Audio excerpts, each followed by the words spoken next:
Sometimes you just don't always want one of your old cars back. This was my 1998 GT Mustang. I owned it probably 8 or 9 years ago. I sold it to a guy who sold it to a guy that never paid him, ended up getting it back. Well, the kid changed some things, redid some things, broke some things, and the owner got it back, and he wants me to go over it and try and get it back to what it used to be. So we're going to go with that. Get started on the car. This is kind of going to be a resurrection of a car. I swapped in a Mark 8 4-valve motor. It's a B-headed motor. What I did was I put a Cobra 8-bolt crank in it.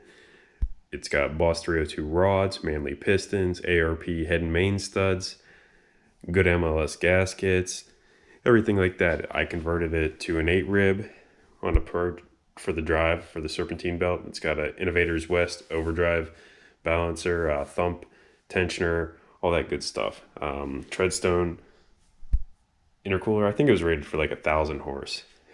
Some stuff the kid said he put in an aftermarket shifter, and now the ignition doesn't work, and he couldn't get it to start. So I can see he's ran some red wires. There's a push button that he drilled a hole into the steering column and did that. There's no more battery box. I don't know what they did with that. This is obviously the wrong size battery. The support for the overflow bottle is gone. There's no filter or intake on the procharger. This car also was running, I think, 15, 16 pound of boost the way I had it with the P1, which was pretty much all it could make safely without spinning it over way more. And it also has a Zex nitrous kit. The way I had it, it was pilled for 100 shot, but it ran 1050s at like 127 or 128 on a 150 shot. It had like a air motive at 340 in the tank with a booster pump, and that was about, we were running out of fuel. I think it has 80-pound injectors, if I remember right. I'm looking now, and I can see the kid cut the AC out of it.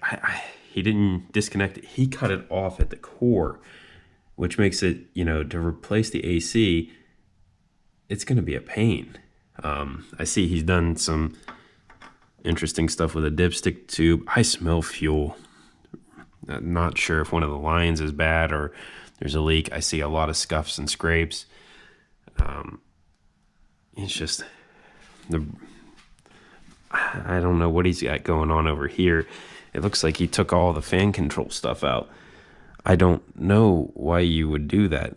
And it also looks like he has no training cord, or he did put one in and he zip tied it to the sway bar. So we definitely got our work cut out. The headlights are trashed. You can see all the moisture in that one, condensation in that one. The brakes and rotors are just destroyed, front and rear. The antenna's gone. Man, this thing's had a hard life. I'll have to post some pictures of when I had it. This thing, I went to all kind of events. It was last inspected in PA in 16 or 15. 16, and it used to go to all kind of events with me. This car was really the most drivable. It has a build 8.8 with 410 gears. I can't remember if they're 28 or 31 spline axles. It's been so long. I know I put Kevlar clutches in the center section. I see just all kind of damage. It looks like an animal was up on the roof. Man, the interior in this car used to be so nice. I guess he said the window comes off track. I don't know what he was doing with these gauges. I see the kick panel's gone. The sill plate's gone. The seats are kind of destroyed. This is rough. It's got that interesting aroma to it. I actually had put in the one extra fog light switch. I put it in instead of the coin holder these cars had, and that was to arm the nitrous, so you didn't have to do anything. He sure loved this. Some of the stickers though. Oh, that's yeah. Man, all the jets are gone. He's got rotors and brakes. It also blew out a spark plug. they were trying to change them and somehow they cross-threaded or stripped it or something. I see, looks like trailer light wiring hanging down. Man, this is a shame. Yeah, the key won't come out of the ignition, so I'm pretty sure there's a cable that you had to hook to the shifter to put it in park. I'm pretty sure that's why it wouldn't start either. I see some extra belts, so I would almost bet he didn't hook any of that up. The rear brakes and rotors are trashed. This thing needs a procharger rebuilt. I guess it tore up a belt and it ate up the power steering pump, got behind there, ate the seal up and everything. I can smell the gas and it smells very old, so we'll have to flush it all out. I mean, even like the little door locks are gone. I kind of been letting it come up to temperature in our small garage before I put it out in the big one, and then we'll go from there. But I'll bring you guys back when I start actually getting this thing on the lifting, seeing whatever else is wrong with it underneath. I'm sure we're in for a shocker. The problem with something like this is I don't know the condition of the engine anymore. I don't know the condition of the transmission. With these 4R70Ws, unless you have a good converter with like a triple disc, the one I had, and it only had a single disc, and it was a Pro Torque converter, and they said specifically, do not beat on this car in overdrive. And everyone I sold it to, I warned them not to beat on it in overdrive. Well, apparently he did, and it put clutch material through it grenaded the converter, and it put clutch material the whole way through the trans, ruined a built trans. And then he took it to some guy, had it rebuilt, and I can see they had all the harnesses out and everything like that, because that's not the dipstick that was in it. That's not the way things were ran even. It's crazy to see. I definitely have to put up some pictures of the way this thing used to look.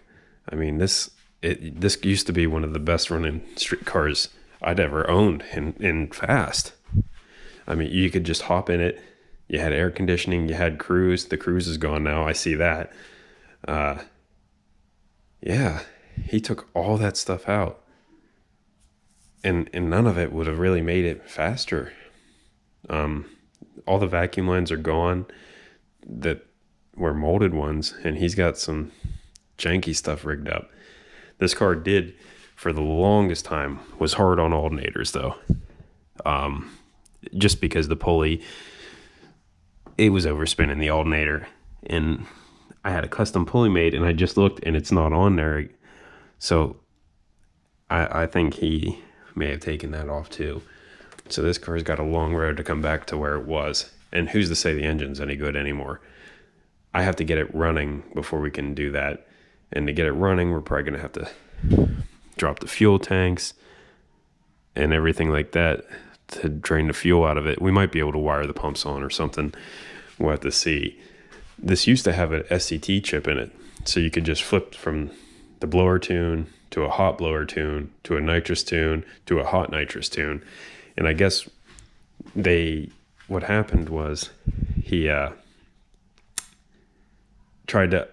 also had a handheld programmer on it. What he tried to do was load the handheld programmer tune on top of the chip and burned it out. So we'll have to go through all that and see, because I don't have the tunes anymore. Maybe I do, but it's been so long. I don't know. We'll have to see if we can get it back to where it was. But man, it's gonna be a rough one. We'll try and bring it back though. I think it's been off the road for quite a while. He's got new stickers on it because he had it towed out here. But man, we'll get it back, I guess, hopefully.